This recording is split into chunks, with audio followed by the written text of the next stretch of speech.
Hey guys, Jason here from Man's Adventures, and in today's video we're going to do a little upgrade on the Jeep.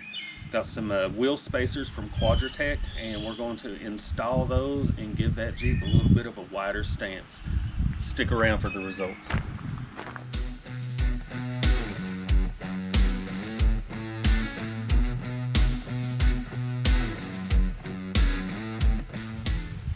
So this is a before shot before we put the wheel spacers on. They're 1 3/4 inches.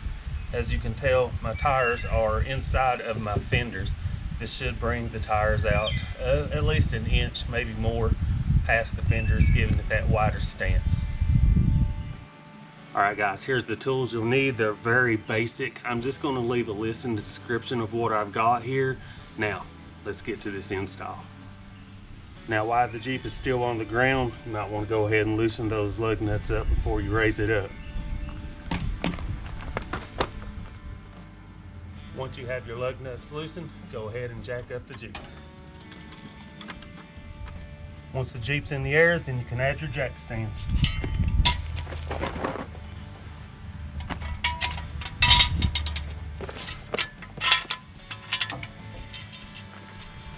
And then slowly let the Jeep back down on the stands.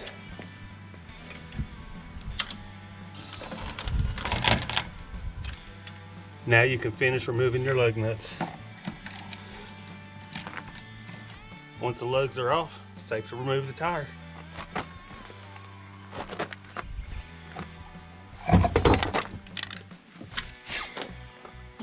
Once you have the tire off and you're down to the rotor, it's time to add the spacer.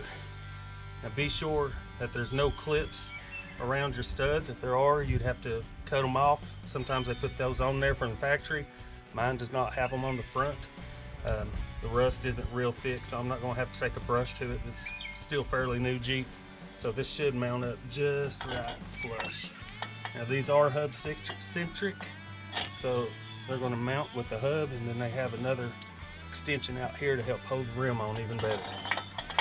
Be sure you just got a good flush fit, and you're going to take the nuts that were provided with the spacer and place them back on your original lugs. Before putting your nuts back on the studs, Quadratec does provide some thread lock. It's always good to use that, so it's provided by them. We're going to add that. Once your thread lock is on, then you can add the spacer. Start putting your nuts back on the studs. Now, to get the nuts just up in there tight, I'm just going to use a deep socket here before I switch over to the torque wrench. It's always good when you do this to do it in a star pattern, where you evenly distribute your tightening. Now there is a trick that I'm going to have to show you, if you're by yourself, that is. These are going to spin unless somebody's in there holding the brakes, but I do have a trick to show you how I can tighten those up without anybody being around. I'll show you that when we get the torque wrench out. Now, if you're by yourself, you can take a pry bar and set it like this, to where as you're turning, it locks it in, so when you're applying that pressure, the wheel can't spin. And that's a little trick if you're by yourself. Now let's torque this down. Now it is recommended that you tighten these to 110 foot-pounds of torque. Got our torque wrench, started torquing them down.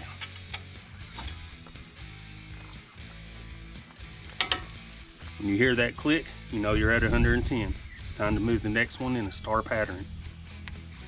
After you've got each one torqued to 110 pounds, you can put the tire back on.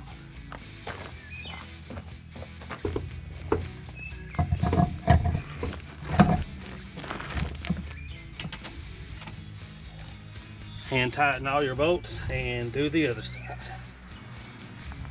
Once you've repeated the process on the other side, then you can let down the Jeep and hand tighten your lug nuts back on.